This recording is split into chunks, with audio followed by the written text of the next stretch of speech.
Hello, this is Arcades, and welcome to a bit of a tutorial video here on Stormworks Build and Rescue. Space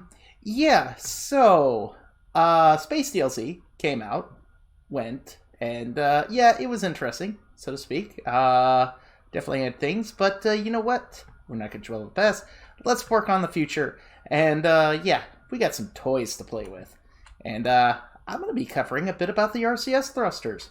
So, sit back, relax, hope you enjoy what you watch, hope you like what you see. If you do, remember to like, subscribe, leave a comment, tell me what you think. Helps the channel out immensely, and yeah, let's get into this. Okay, so we have the RCS thrusters.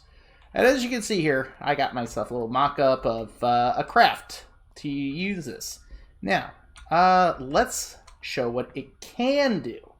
And then we will get into the how and try to give you an explanation of how you can get your own thing running. So, yeah, so let's start with this. So what I've got is this craft. I do have infinite electric and fuel on because these containers are not going to last long doing this demonstration. But this is a example for showing you what it can do, so who cares, right? Right. Okay, so I have a seat here, has a remote control. There's remote built into this so that I can just control it. And so this way you can see from a third person how this thing works for the most part. So, like I said, we're just going to show it working. And you can see.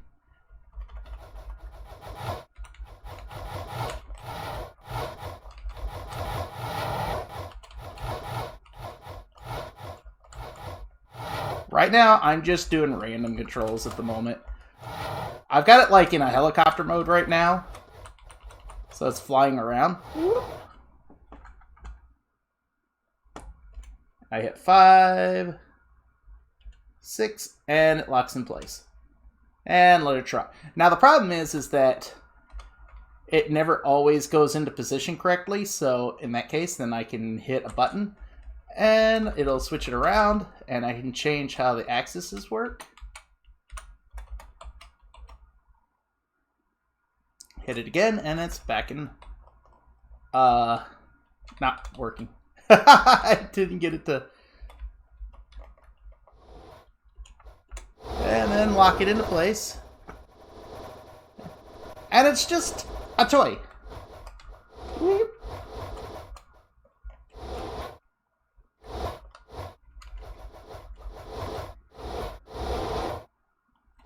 And it just goes to show you the different Z-axis, or different axes, how they can work. Okay, so now that we have a little fun with it, let's actually talk about what's going on here. Whee! As you see, I'm on the moon. I'm bouncing around. I do have player damage off, so it doesn't really matter what happens to me. Okay, so in order to understand how this works, you got to understand the fundamentals of how the game understands the directional axis in the world. So I know that most of the time when you look at the game, you see X as your left and right, and Y as your forward and backwards. And then Z would be your altitude. Because, you know, that's what they have here. Well, unfortunately, the game engine, it's more of an issue with the game engine, because I've seen this happen in a few other games as well. But that's not the case here. And this is why when you go into a workshop, they don't go by X and Y. Instead, it goes by X and Z. Now, I covered this in the parts video, and I will be covering this again here. And so yeah, let me head back to the workshop, and we're going to talk about this. Okay, so we're back here in the workshop. Now, the thing is in this game, we know there's the 3 axes. We have, first, we have the X-axis. That's going to be your left and right. We have the Y-axis, which in this case in the game is your up and down. And then finally, we have the Z-axis, which is your forward and backwards. So these are your 3 axes in the game. Now, the best way to look at it is if you're looking forward, like first person, your X is you looking left and right, Y is looking up and down, and your Z is you're moving forward and backwards. So X would be sidestepping, Y would be jumping, like this, would be jumping, and the Z is just walking forward and backwards. Now, that is your movement. Now, you want to turn, your rotations. Now, the thing is that your Z axis is your looking left and right, your yaw. Your red axis, your X axis, is your pitch. And then the blue axis, your Z axis, is your roll. I can't do a roll here. So, yeah, you have to keep that in mind, that this is how the orientation works in the game. So I grabbed one of the RCS thrusters. I've got it placed down here. I've got a mock-up of, the Z axis and the X axis. Now, when you go to put this down, the big arrow is pointing to where your Z axis is going to point. The little one points with your X axis. Now, the thing is this really only matters if you're going to take direct control of the thruster and say, I'm going to fire off the X axis or the Z axis. Because as we said, whoops, that's what it's looking for. It's looking for X and Z. Now, the reason why I say an X and Z and not Y is because I said it's only looking to travel in these directions for the fire. It's not doing a vertical movement like you have here. It's only taking care of this movement relative to its own position. So, with that being the case, so if you need an X movement, in other words, relative to this thruster's arrow forward and backwards, that would be Z. If you need to go strafe left and right, that would be X. So thus it is as it is. And you would hit the X plus and X minus. So you're out here, or you've got your thing and you want to use it. See, X plus fires off a jet. Z plus, be pushing that way, forward, minus, pushing that way. And that's basically using that. And that is the only real need to make sure that your arrows are pointing any other certain way. The rest that we're going to talk about, the arrows don't matter. But there is a placement issue you need to watch out for. And if I can demonstrate that, I will. But I will still let you know about it. Alright, so let's get into the next set of stuff. Now, if we come back into here, and you'll notice, we have past those first four, which is just firing off the jets like I just showed off. We have enable position stabilization and enable rotation stabilization. What this does is allows you to lock it basically in place. So when you get out into the atmosphere, or out in space, this will allow you to bring your vehicle to a stop. Now, however, your mass and such will still affect how fast it does that. But for the most part, it will do what it can. And depending on the burn rate, the selected rate that you have on the thruster will determine how fast it can do that. And what I'm referring to is this right here, the power slider. There we go. This I haven't played with too much. It's just one of those things I've left alone right now. I'm pretty sure the higher it is, the stronger and the more, oomph it's going to put into doing that. I'm going to say that's a healthy, I'm not sure. I haven't seen anything that stands out. Okay, so now the fun part. This thing. I have a better demonstrator, and we're going to go take a look at that. Okay, meet the basis for the toy box I made earlier that you got to see. This was what I built to try to understand how the RCS thrusters worked in conjunction with each other. And it was definitely an experiment. I had to learn a few things, especially with the structure benches having a little bit of an issue with this. But either way, I'll get to that in a moment. So, as you can see here, I tried to do my best for this. I have this 6-sided object here. I've got these red tanks representing the x-axis, these yellow and orange tanks representing the z-axis, and then I got these blue tanks representing the y-axis. And then we got down here all the button controls. Now, as you can see, it's kind of spinning freely. I try to do my best to get a basic, like, free spin. I've got to attach the rope up there. Hell, I'm not even sure if I got those painted. I probably didn't describe it right because it's been rotating around. So, now, okay, so this should be 1 through... Okay, ignore that. So, this is 1 through 4. We talked about this a moment ago. You hit X, and you see, it's just firing the X plus on each thruster. Firing each of the X minus, Z pluses, and Z minuses. That's all that does. It just fires them individually. You saw there was no coordinated effort between them. Now we get to these. You'll see YB, XB, and all that. Well, that was my shorthand for the body movements. So, the first set of ones we're going to take a look at is you're going to have your body movements. And what this is the thrusters will work in unison to create effect of a movement. So, let's take a look at that. So, let's do the first one, X body plus. And you see, all those thrusters are firing on that side. And then we have X minus. And you can see, they're coordinating with each other. Now we're going to do Y body. Okay, nope, blue was Y. Y body minus. It's upside down. And then we got Z body.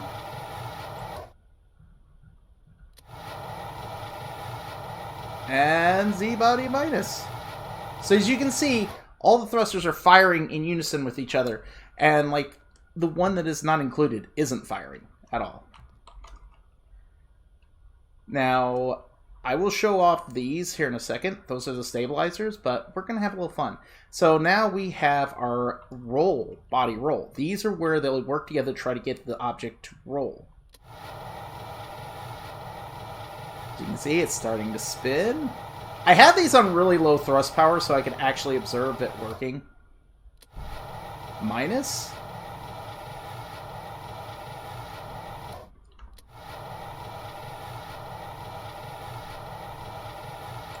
And then we have Y.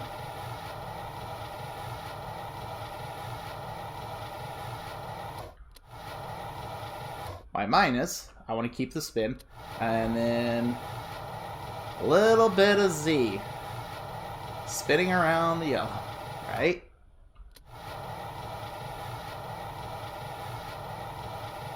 Whee! Now we want to stop them from spinning. This is where you would get the rotational stabilizer. As you see, it's reacting to the thing's movement, and it's firing them all off to try to stop its rotation. It won't change its angle, it just stops it from moving. So if it stops moving, they stop firing. If it starts rotating, it'll start firing. Now you also have the position stabilizer. Again, same reason. If the thing starts moving to feel like it's moving from side to side, forward to backwards, or anything like that, other than the position you've got it set in, it will fire the thrusters to counteract any of that movement.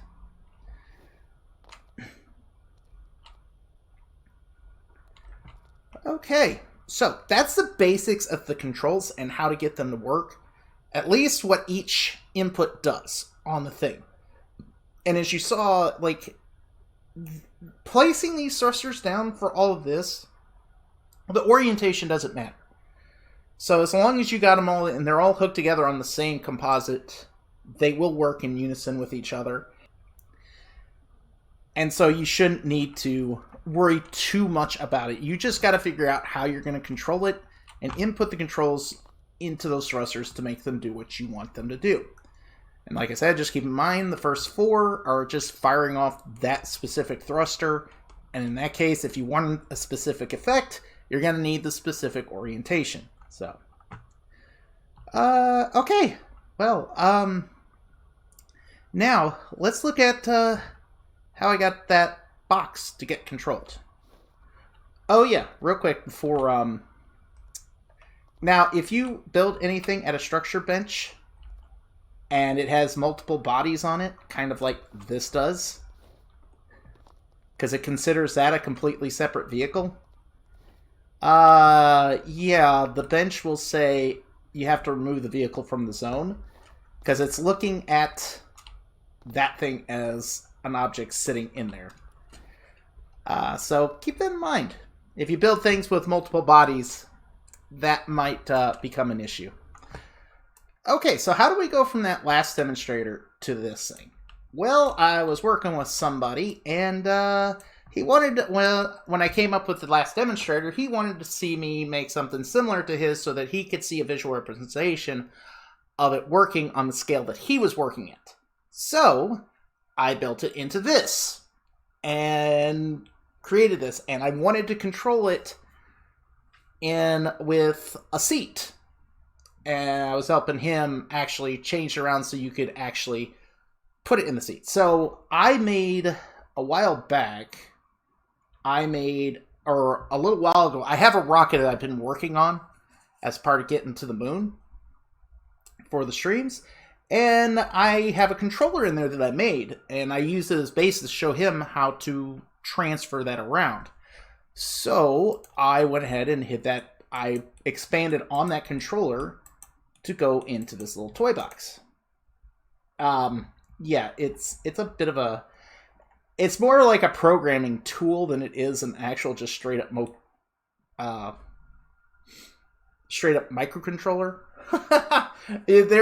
Like, I've got it default set up so you can use it like a helicopter, and then you can hit the space bar and then fly it like a plane. However, it doesn't have any control surfaces, so it doesn't exactly fly as much as it just starts falling on the ground until you try to rotate it up and then try to use it like a helicopter again. It's not perfect, but it works.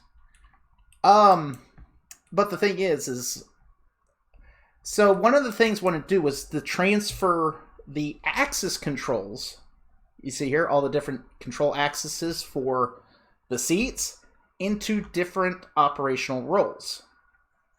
So I made this microcontroller. I will probably be putting it up on the workshop soon. But you can decide which axis, and you'll put a control axis 1 here, and then you have your control modes. And you have, yeah, you can tell it what to do. So here I got it for like control mode A. So in other words, mode A, if you don't hit the button to switch the modes, it will do the Y body, which means you will go up into the air. See, this is why I had to cover all those axes, because that's those inputs. That's each of those different inputs. To actually make said transition, it's actually not that hard. As I demonstrated to him, the person I was working with, you can actually translate all those controls over. Like, I gave them as a basis for him to build his. You can take those and bring them out. You take each of the different axes and you put them on a composite read with the proper drop-down menu, like I did there.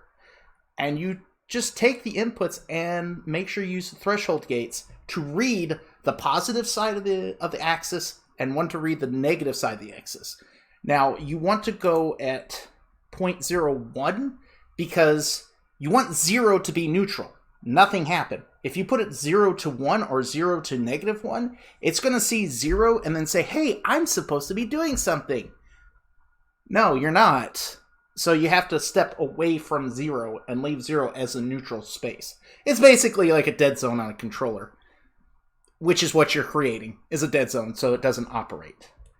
And the different choices I made are the things I decided to do to implement those different zeros is I had to go and investigate each of those controller input or those composite inputs.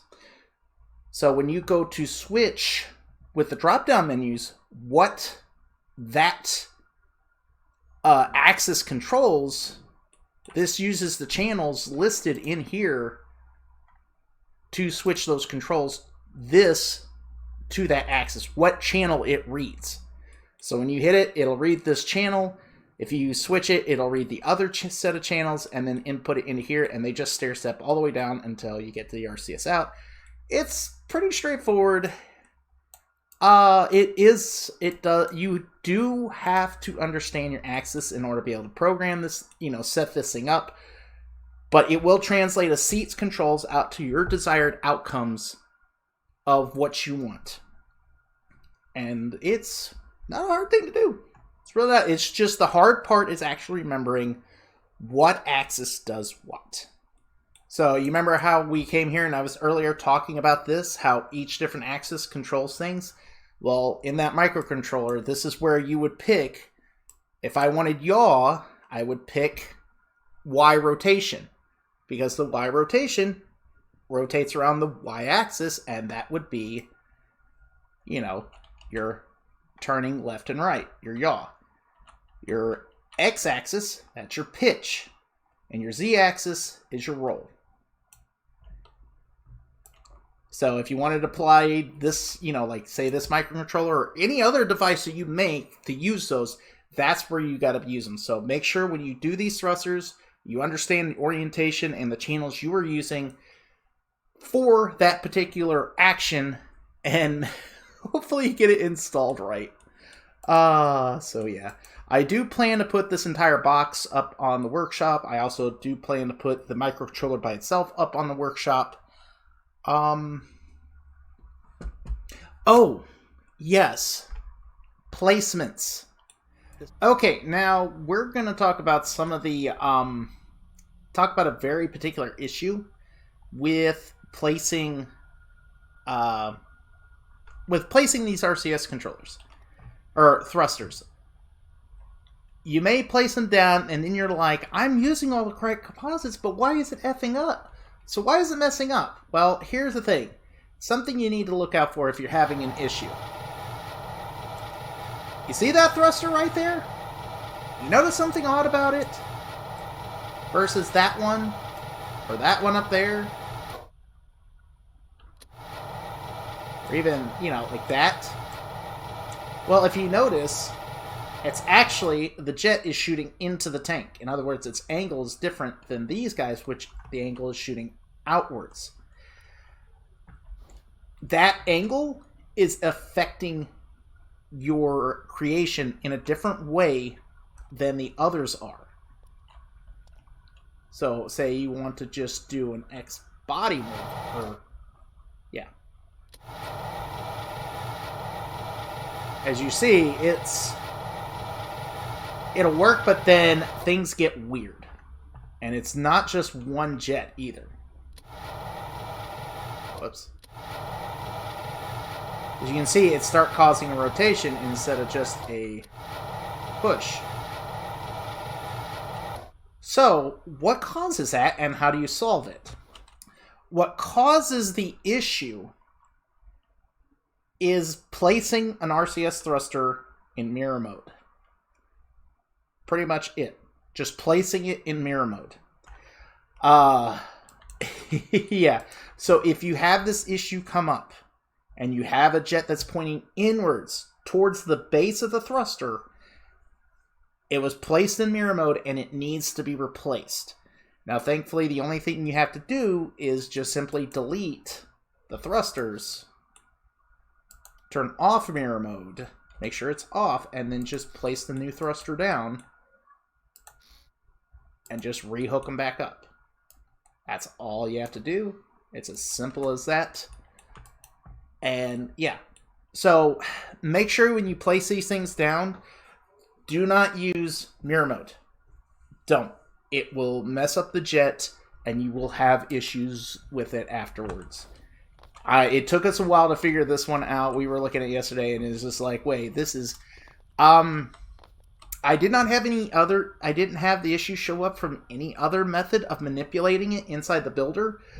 So this is the only one I can say for sure, is that if you have mirror mode on and you place those thrusters down, it will mess them up.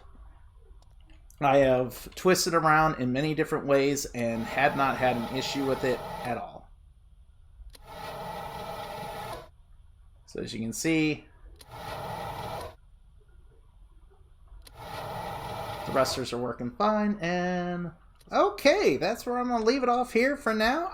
Went over the basics of how to hook it up, how to read the output so you know which channels to use to be able to control the thrusters, what each of the commands do, and all the different axes and how they relate to each other. Yeah, like I said, I'll be putting this on the workshop. I'll put that microcontroller on the workshop as well, separate from this, but it is included on that. And yeah, as you can see, you will need infinite electric and infinite fuel for this to work. This was a demonstration toy, not really a full functional vehicle. So yeah, like I said, make sure you understand your axis and how you're going to be using them before you attach them on there.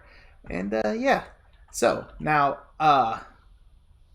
if you have any questions or comments, put them in the comments. I'll see what I can do to help you out. And so hope you like what you watch. I hope you enjoy what you saw. If you did, you know the deal, you know the spiel. This is Arcades signing out. Have yourself a good day. Whee!